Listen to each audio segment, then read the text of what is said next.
여러분 혹시 캐나다와 덴마크가 최근까지 전쟁 중이었다는 사실 알고 계셨나요? 일명 위스키 전쟁. 전쟁이라고 불리지만 영토 분쟁에 가까운데요. 왜 위스키 전쟁이라고 불릴까요? 그 이유는 바로 위스키 전쟁은 캐나다와 덴마크가 한 외딴 섬을 두고 50년 동안 싸운 일화를 말하는데요. 캐나다와 덴마크는 왜 50년 동안 싸웠을까요? 위스키 전쟁이 시작되기 전부터 캐나다와 덴마크의 이야기는 한참 전으로 돌아가는데요. 1933년 당시 국제사법재판소가 그린란드를 덴마크 영토로 판결했는데, 문제는 그린란드와 캐나다 사이에 아주 작은 한스섬이 있었는데 그것도 양쪽으로부터 18km씩 떨어져 있었죠. 1933년 당시만 해도 정확한 국경 라인이 안 그려져 있어서 양국의 영토 주장을 확인할 수 없었어요. 그리고 제2차 세계대전 후 국제연맹이 해체돼 이 판결이 무효가 되자 유엔 해양법 협약을 따라야 했는데요. 국제법상 양국의 영해 범위 12해리에 모두 포함되는 한스섬. 이 경우에는 한스섬이 누구 땅일까요? 그런데 여기서 잠깐, 아무도 안 살고 자원도 없고 북극에 있어 얼음으로 덮인 이바이 섬을 왜 그렇게 캐나다와 덴마크는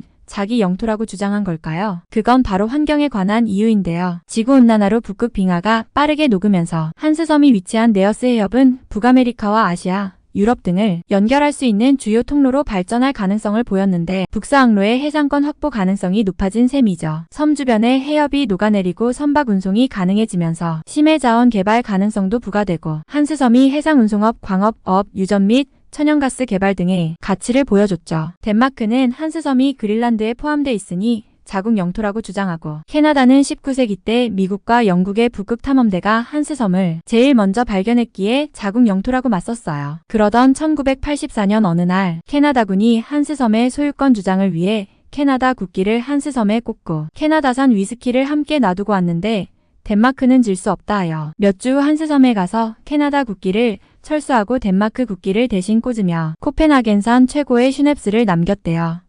그리고 마지막으로는 덴마크 영토에 오신 걸 환영합니다 라는 문구도 적어놨죠. 이걸 본 캐나다는 당연히 한스섬으로 돌아가 똑같이 덴마크 국기를 내리고 캐나다 국기를 다시 올리며 캐나다산 위스키 또한 같이 뒀죠. 거의 청기백기 수준 무엇. 자국 국기를 꽂는 일을 몇십 년 동안 반복하니 국가 간의 유머러스한 싸움이 돼버려 캐나다와 덴마크의 한스섬 영토 분쟁을 위스키 전쟁이라고 부르게 되었어요. 청기백기 싸움과 위스키 선물 교환을 49년 가까이 한 이후 양국은 마침내 분쟁을 해결하기로 했는데요. 어떤 일이 있었길래 해결하자는 얘기가 나왔을까요? 물론 싸늘해질 수 있는 영토 분쟁을 가볍고 재밌게 다루며 각 나라만의 가장 우선순위가 높은 문제들을 처리하는 데에 시간을 보냈는데요. 2005년 어느 날 캐나다군이 통보 없이 한스섬에 가서 캐나다의 상징인 이눅슈크를 쌓았어요. 덴마크는 아직 가볍게 넘겼던 한스섬을 갑자기 캐나다가 자국 영토인 걸 확정하는 듯한 행위를 보여서 캐나다에게 항의 메시지를 보내곤 했죠. 당시 덴마크 총리인 안다스 포 라스무스는 덴마크나 캐나다 같은 나라들은 이런 경우에 평화적인 해결책을 찾을 수 있어야 합니다 라며 한스섬에 대한 영토 분쟁 해결을 제시했어요. 그 이후로 2012년 캐나다와 덴마크는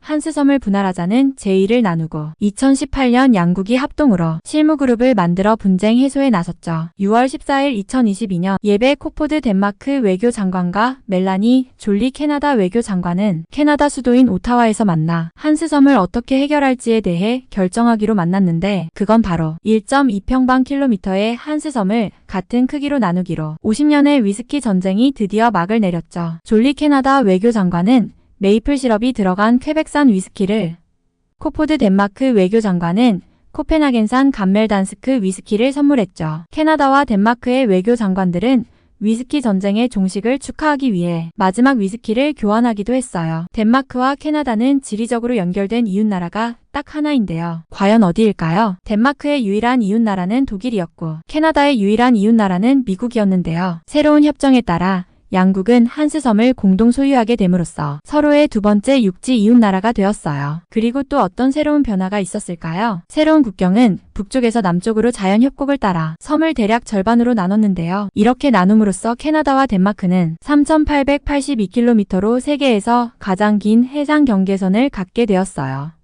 사실 한스섬 영토 분쟁 해결을 2022년도에 본 이유는 특별히 있었는데요. 그건 바로 북극 영유권을 공유하는 러시아가 우크라이나를 침공했기 때문이죠. 더군다나 서방과 대립했기 때문에 캐나다와 덴마크는 안보와 평화를 위해 한스섬을 분할하기로 했어요. 세계 안보가 위협당하는 상황에서 캐나다와 덴마크 같은 민주주의 국가들이 원주민들과 함께 손잡고 국제법에 따라 분쟁을 해소하는 일이 어느 때보다 중요합니다. 멜라니 졸리 캐나다 외교장관, 영토 분쟁을 실용적이고 평화적으로 해결함으로써 모두가 승자가 될 수 있다는 명백한 신호를 보냅니다. 전 세계의 전쟁과 불안이 만연한 상황에서 중요한 의미를 시사합니다. 예베 코포드 덴마크 외교장관, 러시아가 우크라이나의 침공에 혼란스러운 가운데 캐나다와 덴마크가 평화롭게 영토 분쟁을 해결한 것은 시사하는 바가 크다라고 외신 뉴스에서 말했죠. 세 줄 요약. 1.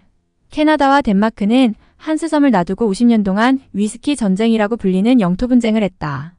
2. 양국은 1.2평방킬로미터의 바위섬을 공동 소유하게 됨으로써 이웃나라가 되었다. 3. 전 세계의 전쟁과 불안이 만연한 상황에서 평화롭게 영토 분쟁을 해결한 것은 중요한 의미를 시사한다. 다음부터는 위스키를 보시면 바로 위스키 전쟁이 생각나시겠죠? 평화롭게 해결된 캐나다와 덴마크의 영토 분쟁 이야기 재밌게 봐주셔서 감사드립니다.